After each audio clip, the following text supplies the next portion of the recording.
বেইজিংয়ে investment ফোরামে বাংলাদেশে বিনিয়োগের আহ্বান প্রধানমন্ত্রী তারেক রহমানের। তিস্তা সহ বিভিন্ন নদী ব্যবস্থাপনায় সহযোগিতা বাড়ানোর ঐক্যমত্য। All these initiatives have one purpose: to ensure the investor and businesses can land in Bangladesh with greater ease, confidence and clarity. পৃষ্ঠপোষকতার অর্থনীতি থেকে বেরিয়ে আসতে চায় সরকার, জানিয়েছেন অর্থমন্ত্রী। ব্যাংক নির্ভরতা কমিয়ে অর্থায়নে গুরুত্ব পাচ্ছে পুঁজিবাজার। বন্ধ তালিকায় থাকা 3 আর্থিক প্রতিষ্ঠানের প্রশাসক নিয়োগ খুব শিগগিরই। 10 লাখ টাকা পর্যন্ত ফেরত দেওয়ার পরিকল্পনা। ধোঁয়াশায় বড় আমানতকারীরা। একটা প্ল্যান নিয়ে এগিয়ে আসা উচিত, একটা পরিকল্পনা নিয়ে, তাহলে হয়তো কি যারা টাকাগুলো রেখেছে তারা অনেকটা আশ্বস্ত হতো।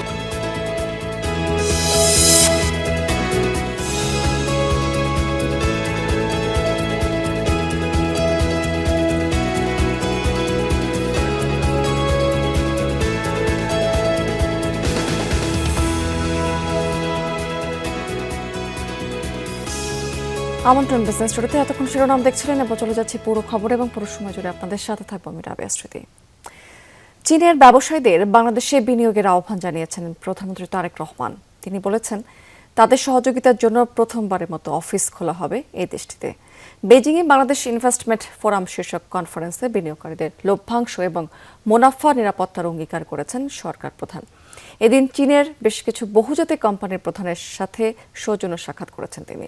বৈঠক করেছেন চীনের কমিউনিটি পার্টির নেতা এবং মন্ত্রীদের সাথেও। এছাড়া চীনের পানি সম্পদ মন্ত্রীর সঙ্গে বৈঠকে তিস্তা, পদ্মা সহ বিভিন্ন নদ নদীর ব্যবস্থাপনা নিয়ে সহযোগিতা বাড়াতে একমত হয়েছে দুদেশ। চীন থেকে আরিফিন শাকিলের প্রতিবেদন। চীন সফরের চতুর্থ দিনে ব্যস্ত সময় পার করেন প্রধানমন্ত্রী তারেক রহমান। দিনের শুরুতে চীনের কমিউনিস্ট পার্টির আন্তর্জাতিক বিভাগের প্রধান লিউ হাইকিংসের সাথে বৈঠক করেন।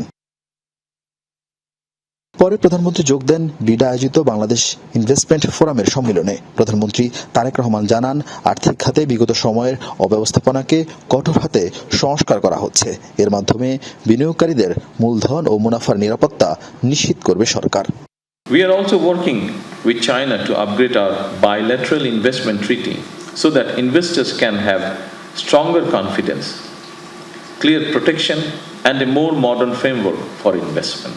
All these initiatives have one purpose: to ensure the investor and businesses can land in Bangladesh with greater ease, confidence, and clarity. বিনিয়োগকারীদের সমস্যা নিরসনে চীনে একটি বিনিয়োগ কার্যালয় খোলার প্রতিশ্রুতি দেন প্রধানমন্ত্রী। জানান, চীন বাংলাদেশের সম্পর্ক আস্থা আর বিশ্বাসের, তাই বেইজিংয়ের সাথে গভীরভাবে কাজ করতে চায় Dhaka. Today, I am also happy to announce that soon we will be opening our first investment office in China. Our objective is simple: Chinese investors should not have to wait until they arrive in Bangladesh to receive support. We want to be closer to you, speak to you more regularly, and help you move faster from interest to decision. We are also working hard to improve our broader investment ecosystem.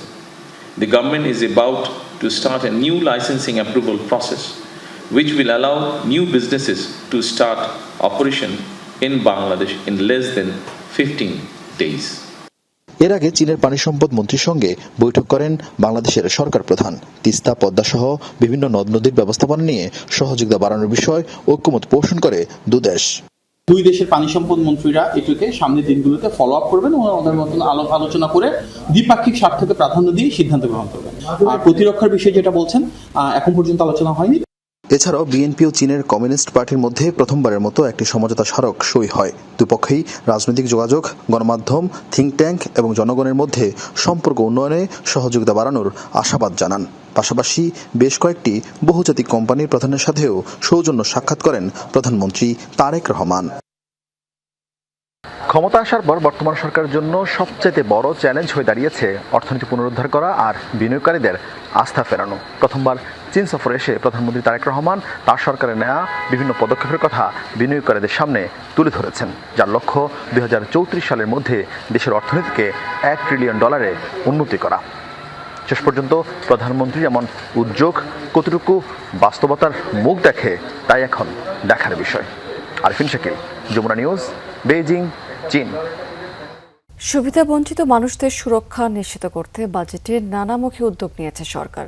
Family card, সর্বজনীন স্বাস্থ্য ব্যবস্থা নিশ্চিত, কৃষক, কামার কুমার তাঁতিদের জীবনমান উন্নয়নে রাখা হয়েছে বরাদ্দ। অর্থমন্ত্রী বলেছেন, এতদিন পৃষ্ঠপোষকতার অর্থনীতি ছিল, সেই ধারা থেকে বের হয়ে আসছে বর্তমান সরকার। সকালে বাংলাদেশ অর্থনীতি সমিতি BEA উদ্যোগে বাজেট নিয়ে আলোচনায় অর্থমন্ত্রী বলেছেন যে ব্যাংক নির্ভরতা কমিয়ে অর্থায়নে পুঁজিবাজারকে গুরুত্ব দিতে হবে। নিয়ন্ত্রক সংস্থা BSEC-কে রাজনীতিমুক্ত করা হয়েছে। দেশি বিদেশি সংস্থা আগ্রহ দেখাচ্ছে, বড় বাজেট দেয়া হয়েছে, এটি বলা হলেও চ্যালেঞ্জ নিতে হবে। অর্থমন্ত্রী বলেছেন, 1,25,000 কোটি টাকা ঋণ শোধ পরিশোধ করতে হবে, এটি বড় চাপ। 1 কোটি মানুষের কর্মসংস্থানের লক্ষ্য বড়, তবে কর্মসংস্থান নিশ্চিত না হলে বিশৃঙ্খলা সৃষ্টি হবে। জানানো হয়েছে যে স্বাস্থ্য খাতের জন্য বাজেটে বরাদ্দ বাস্তবায়ন করা গেলে সুফল মিলবে। বক্তারা বলেছেন, অর্থনীতি এখন সংকটে রয়েছে, স্থিতিশীল না হলে বড় লক্ষ্য অর্জন করা চ্যালেঞ্জিং। সুদ ব্যয় বাড়ছে, এতে উন্নয়ন ব্যয় বড় হবে, তবে আয় নিশ্চিত করা কঠিন। আমরা আমাদের ক্যাপিটাল মার্কেটে রিভাইভ করতে চাচ্ছি, যেখানে সবাইকে হাই স্ট্রিট ব্যাংক থেকে বড় করতে হবে না। আমাদের ব্যাংকগুলোর দুর্দশা আরেকটা কারণ হচ্ছে, অ্যাপার্ট ফ্রম গুড পার্টিগুলো তো আছে, একটা বড় কারণ হচ্ছে কিন্তু everybody went to high street banks to borrow. This country is highly regulated country. Unless you deregulate, nothing will move in this country. So আমরা সিরিয়াস ডিরেগুলেশনের দিকে যাচ্ছি। খুব শিগগিরই প্রশাসক বসছে বন্ধের তালিকায় থাকা 3 আর্থিক প্রতিষ্ঠানে, আর বাকি 2টি বিষয়ে সিদ্ধান্ত আসবে আদালত থেকে। বাংলাদেশ ব্যাংক বলছে যে প্রশাসক নিয়োগের পরই আমানত ফেরতের পরিকল্পনা জানানো হবে, তবে বড় আমানতকারীরা তাদের পুরো টাকা ফিরে নাও পেতে পারে। যদিও বিশ্লেষকরা বলছেন যে গ্রাহকের পুরো অর্থ ফেরতের এই বিষয়টি নিশ্চিত করতে হবে বাংলাদেশ ব্যাংকেরই। অনিয়ম আর লুটপাটে চরম সংকটে বেশ কয়েকটি ব্যাংক বহির্ভূত আর্থিক প্রতিষ্ঠান। ভুয়া কোম্পানি খুলে হাতিয়ে নেওয়া হয়েছে হাজার হাজার কোটি টাকা। অনেক প্রতিষ্ঠানের বিতরণ করা ঋণের প্রায় পুরোটাই খেলাপি, গ্রাহকরাও ফেরত পাচ্ছে না তাদের জমানো টাকা। চরম সংকটে থাকা আর্থিক প্রতিষ্ঠান বন্ধ করে গ্রাহকের আমানত ফেরত দেওয়ার উদ্যোগ নিয়েছে বাংলাদেশ ব্যাংক। শুরুতে 9টি প্রতিষ্ঠান অবসায়নের সিদ্ধান্ত হলেও পরে 4টিকে সময় দেওয়া হয়েছে ঘুরে দাঁড়ানোর। বন্ধের তালিকায় থাকা 5টি প্রতিষ্ঠানের মধ্যে ফার্স্ট ফাইন্যান্স, ফারিস্ট ফাইন্যান্স এবং আভিভা ফাইন্যান্সে কয়েকদিনের মধ্যে প্রশাসক বসাবে বাংলাদেশ ব্যাংক। আর পিপুলস লিজিং এবং ইন্টারন্যাশনাল লিজিংয়ের বিষয়ে সিদ্ধান্ত আসবে আদালত থেকে। এসব প্রতিষ্ঠানে ব্যক্তি আমানত আছে প্রায় 2,100 কোটি টাকা। টাকা ফেরতে সমপরিমাণ অর্থ দেবে সরকার। শুরুতে 10 লাখ টাকা পর্যন্ত আমানত ফেরত দেওয়া হবে, আর বড় গ্রাহকের অর্থ ফেরতের বিষয়ে সিদ্ধান্ত হবে প্রশাসক নিয়োগের পর। একটা প্রতিষ্ঠান যে লিকুইডেশনে চলে যায়, অ্যাকাউন্টিং নিয়ম অনুযায়ী ওইখানে যাদের যাদের হিস্সা আছে তারা তাদের হিস্সাটা কীভাবে বুঝে পাবে। এখন হাইরার্কিও করা আছে, কারা সবার আগে পাবে, কারা সেকেন্ড পজিশনে পাবে, ওইগুলি ওই অ্যাকাউন্টিং ফলো করেই মানুষের দাবি দেওয়া পূরণ করা হবে। এবং সেই দাবির কতটুকু পর্যন্ত পূরণ করা হবে সেটা নির্ভর করে ওই কোম্পানির কতটুকু অ্যাসেট আছে তার উপর ভিত্তি করে। প্রাথমিকভাবে মুনাফা বাদে শুধু আসল ফেরত দেওয়ার সিদ্ধান্ত নিয়েছে বাংলাদেশ ব্যাংক। সরকারি অর্থে ব্যক্তি আমানত এবং সম্পদ বিক্রি করে ফেরত দেওয়া হবে প্রাতিষ্ঠানিক আমানত। তবে বড় গ্রাহকরা পুরো টাকা ফেরত পাবে কিনা তা নিয়েও রয়েছে অনিশ্চয়তা। যদিও বিশ্লেষকরা বলছেন, নিয়ন্ত্রক সংস্থার দুর্বলতার জন্যই সংকটে পড়েছে আর্থিক প্রতিষ্ঠান, এজন্য গ্রাহকরা দায়ী নয়। তাই তাদের পুরো অর্থ ফেরতের বিষয়টি নিশ্চিত করতে হবে। আমানতকারীদের তো কোনো দোষ নেই, যারা আসলে দুর্নীতি করলো, যারা লুটপাট পাচার করলো, তো তাদেরকে তো ধরাটা সবচেয়ে গুরুত্বপূর্ণ। যারা পরিচালনা বোর্ডে ছিলেন, যারা দুর্নীতি করেছেন, তাদের জন্য তো আসলে আমাদের যারা আমানতকারী তাদেরকে শাস্তি দেওয়া যাবে না। তো সুতরাং সেভাবে করে একটা নীতি যদি আমরা প্রণয়ন করি যে তাদের করে গ্রাহকেরা বা আমানতকারীরা তারা যেন বেশি ক্ষতির মধ্যে না পড়েন। ল্যাক্স সুপারভিশন হোক বা ক্লোজ সুপারভিশন হোক, তারা তো দায়িত্ব তো তাদের, লাইসেন্স তারা দিয়েছে, আর রেগুলেটরও প্রাইমারিলি তারা। একটা প্ল্যান নিয়ে এগিয়ে আসা উচিত, একটা পরিকল্পনা নিয়ে। তাহলে হয়তো কি যারা টাকাগুলো রেখেছে তারা অনেকটা আশ্বস্ত হতো। এখন তো তারা অনিশ্চয়তার মধ্যে ঘুরপাক খাচ্ছে। তবে জনগণের করের টাকায় লুটপাটকারীদের দায় মেটানো কতটা যৌক্তিক তা নিয়েও প্রশ্ন আছে অর্থনীতিবিদদের। ভবিষ্যতে এভাবে ফেল করতে থাকবে, ব্যাংকও করবে, এনবিএফআই করবে, তখনও কি আমরা এভাবে টাকা দিতেই থাকবো সরকারি অর্থায়নের মাধ্যমে? সেটা নিয়ে চিন্তা করা উচিত। আলমগীর হোসেন, যমুনা নিউজ, ঢাকা। নিত্যপণ্যের দাম যেখানে লাগামহীন, ঠিক সেখানে প্রস্তাবিত বাজেটে সিগারেটের দাম বাড়ানো হয়েছে নামমাত্র, যা সাধারণ মানুষকে আরও বেশি ধূমপানে উৎসাহিত করবে বলে দাবি করেছে তামাক বিরোধী সংগঠনগুলো। সকালে জাতীয় প্রেস ক্লাবে এক সংবাদ সম্মেলনে তারা বলেছেন যে এবারে বাজেট সাধারণ মানুষের স্বাস্থ্য ঝুঁকি বাড়িয়ে উল্টো তামাক কোম্পানিগুলোর মুনাফা বাড়ানোর আয়োজন করেছে।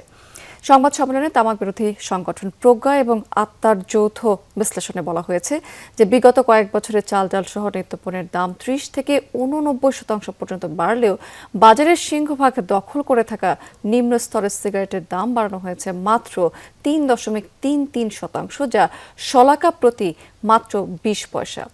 এর ফলে তামাক আরও সস্তা হয়ে পড়বে। সংবাদ সম্মেলনে জানানো হয়েছে যে 4টি ভিন্ন মূল্যস্তর থাকার কারণে বহুজাতিক তামাক কোম্পানিগুলো কর ফাঁকি দেওয়ার সুযোগ পাচ্ছে, যা জনস্বাস্থ্যকে মারাত্মক ঝুঁকিতে ফেলছে। টাকা হওয়া 10 শলাকা সিগারেটের অর্থাৎ প্রতি শলাকায় 20 পয়সা বাড়া, এটিকে আসলে দাম বাড়া বলা যায় না। অন্যান্য দ্রব্যের দাম যেভাবে বাড়ছে, নিত্য প্রয়োজনীয় খাদ্যের দাম যেভাবে আমাদের বাড়ছে, সেই তুলনায় নিম্ন স্তরের সিগারেটের দাম একেবারেই বাড়েনি। পরিবেশ সুরক্ষায় সরকার নানামুখী উদ্যোগ গ্রহণ করেছে এবং কঠিন বর্জ্য থেকে বিদ্যুৎ উৎপাদনের উদ্যোগ নেওয়া হচ্ছে বলে জানিয়েছেন পরিবেশ মন্ত্রী আব্দুল আওয়াল মিন্টু। দুপুরে জাতীয় প্রেস ক্লাবে আয়োজিত এক আলোচনা সভায় তিনি কথা বলেছেন। আলোচনা সভায় পরিবেশ মন্ত্রী আরও বলেছেন যে দেশের সব সরকারি কার্যক্রম ঢাকা কেন্দ্রিক হওয়াতে পরিবেশ রক্ষা একটি বড় চ্যালেঞ্জ হয়ে দাঁড়িয়েছে। দূষণ রোধে সরকারের বিভিন্ন উদ্যোগের কথা তুলে ধরে মন্ত্রী আরও বলেছেন, উপকূলীয় 12টি জেলার 40টি উপজেলায় সিঙ্গেল ইউজ প্লাস্টিক ব্যবহার বন্ধে 3 বছর মেয়াদী কর্মপরিকল্পনা হাতে নেওয়া হয়েছে। বিশ্বব্যাংকের সহায়তায় 2030 সালের মধ্যে প্লাস্টিকের ব্যবহার 50% এবং উৎপাদন 30% কমানোর লক্ষ্য নির্ধারণ করেছে সরকার।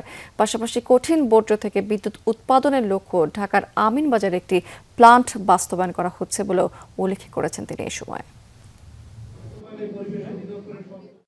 প্রত্যেকের নিজ নিজ অবস্থান থেকে পরিবেশ রক্ষায় দায়িত্বশীল ভূমিকা পালন করব, তাহলেই এই আয়োজন সার্থক হবে। আমি এটাও বলতেছি যে ইনশাল্লাহ এই ধরনের সংস্থার সাথে আমরা একত্রে কাজ করব, যাতে করে সবাই বাংলাদেশের পরিবেশ উন্নয়ন এবং সুরক্ষার জন্য আমরা একত্রে কাজ না করলে আমি মনে করি সরকারের দ্বারা এটা একা সম্ভব না। ক্যাশলেস লেনদেন উৎসাহিত করতে বাংলা কিউআর কোড ক্যাম্পেইনের উদ্বোধন করেছে বাংলাদেশ ব্যাংক। সকালে বাংলাদেশ ব্যাংকের সামনে এর উদ্বোধন করেছেন বাংলাদেশ ব্যাংকের শীর্ষ কর্মকর্তারা। 1 জুলাই থেকে সারা দেশে বাধ্যতামূলক হচ্ছে বাংলা কিউআর কোডের ব্যবহার। ক্যাম্পেইনের উদ্বোধন উপলক্ষে মেলার আয়োজন করেছে বাংলাদেশ ব্যাংক, যেখানে অংশগ্রহণ করেছে স্বপ্ন, আগোরা সহ প্রায় রিটেলই সব। বাংলা কিউআর কোডের মাধ্যমে কিউআর কোডের মাধ্যমে লেনদেন করতে পারবে সব ধরনের গ্রাহকরা। বাংলা কিউআর কোডের মাধ্যমে ক্যাশলেস লেনদেন বাড়াতে ভোক্তা এবং ব্যবসায়ীদের লেনদেনের সর্বোচ্চ এবং সর্বনিম্ন কোনো সীমা রাখেনি বাংলাদেশ ব্যাংক। এর মাধ্যমে লেনদেন আরও স্বচ্ছ এবং সহজ হবে বলছে বাংলাদেশ ব্যাংক। একদিকে টাকা ছাপানোর খরচ কমবে, অন্যদিকে বাড়বে সরকারের রাজস্ব আয়।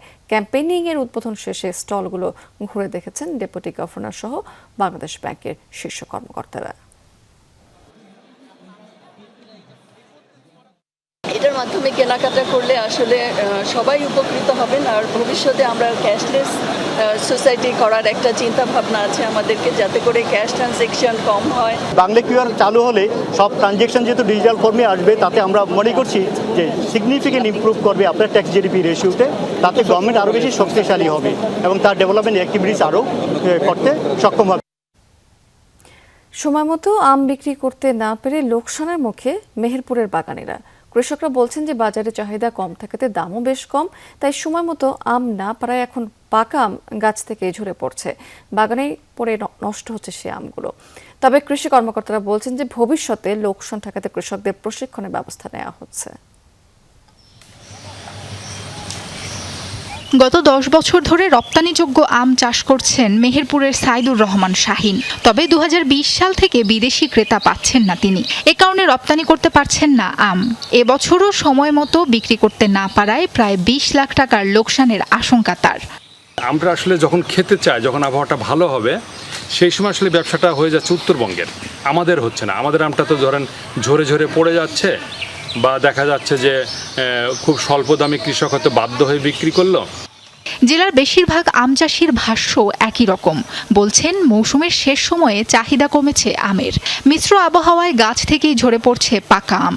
কিছু ভালো আম থাকলেও সেগুলো সংরক্ষণের ব্যবস্থা নেই। এতে হতাশায় বাগান মালিক ও ব্যবসায়ীরা। ন্যায্য দাম না পাওয়ার কারণে আম ভাঙতেও পারেনি, সময় শেষ, সেই কারণে পড়ে যাচ্ছে। এই বাজারটা অন্তত পক্ষে 2 থেকে 2,500 পর্যন্ত হলে করে চাষিরা লাভবান হবে। বাগানটায় প্রায় প্রতি বছর 15 লাখ 16 লাখ টাকা করে আম বিক্রি করি। তো এবছর আমাদের হয়তো এখন পর্যন্ত আমরা 2 লাখ টাকার আমও বিক্রি করতে পারি না। বাগানে খরচ খরচন করে যা করা হয় সেই টাকা মালিক ঘুরি পায় না, ও পার্টিও আসে না, বিক্রি হয় না লোকনের জন্য, খালি বীজ খরচ, লেবার খরচ। কৃষি কর্মকর্তারা বলছেন ভবিষ্যতে লোকসান এড়াতে পার্টনার প্রকল্পের আওতায় প্যাকেজিং ও বিপণন সম্পর্কে চাষিদের প্রশিক্ষণ দেয়া হচ্ছে। কৃষি বিপণন অধিদপ্তর হইতে পার্টনার প্রকল্প থেকে আমরা আম চাষিদের বিভিন্ন আমের স্কুল গঠন করেছি। বিপণন বিষয়ে আমের কিভাবে রপ্তানিযোগ্য আম উৎপাদন করা যায়, গ্যাপ ফলো করে সেই বিষয়ে অনেক প্রশিক্ষণ প্রদান করা হচ্ছে। জেলার 2400 হেক্টর জমিতে আমের বাগান রয়েছে। সাবরিনা লিজা, যমুনা নিউজ। 2023 সালের রাজনৈতিক সময়ের চেয়ে 25 সালে অন্তর্বর্তী সরকারের সময় সেবা খাতে দুর্নীতি হয়েছে 15% বেশি। এমন তথ্যই উঠে এসেছে ট্রান্সপারেন্সি ইন্টারন্যাশনাল বাংলাদেশ টিআইবির এক জরিপে। সকালের রাজধানীর ধানমন্ডিতে জাতীয় খানা জরিপে 2025-এ চূড়ান্ত ফল প্রকাশ করেছে এই প্রতিষ্ঠানটি। নভেম্বর 2024 থেকে অক্টোবর 2025 পর্যন্ত চালানো হয়েছে এই জরিপ। এতে উঠে এসেছে অন্তর্বর্তীকালীন সরকারের সময় 2025 সালের সেবা খাতে 12,633 কোটি টাকা ঘুষ নেওয়া হয়েছে, যা 2023 সালের তুলনায় 15.9% বেশি। সবচেয়ে বেশি দুর্নীতি হয়েছে পাসপোর্ট এবং বিটিআর সেবায়। এক্ষেত্রে দুর্নীতিতে জড়িতদের আইনের আওতায় আনার পাশাপাশি সেবাদাতাদের জন্য আচরণবিধি প্রণয়নের সুপারিশ করেছে টিআইবি। 2026-27 অর্থ বছরের প্রস্তাবিত বাজেটের কর ন্যায্যতা নিয়ে রাজধানীতে বেসরকারি গবেষণা সংস্থা সিপিডির উদ্যোগে চলছে এই মুহূর্তে সেমিনার। আমরা সরাসরি যুক্ত হচ্ছি সেই সেমিনারটিতে।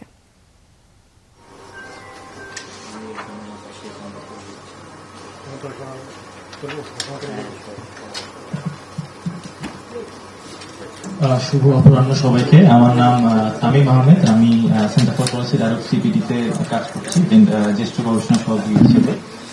যেমনটা স্যার বলছিলেন এবং বক্তব্যে উঠে এসেছে যে আমরা বেশ কিছু দিন ধরেই আমরা ট্যাক্স জাস্টিস নিয়ে কাজ করছি।